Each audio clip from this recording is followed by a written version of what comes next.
Here is my Lego vacuum engine. Now let's give it a test. It does have a glued rotor because it keeps falling apart. Alright, let's start on low power.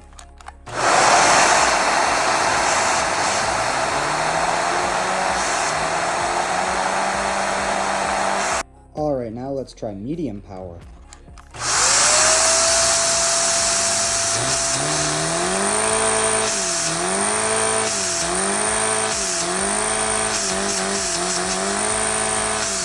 Alright, now let's try high power.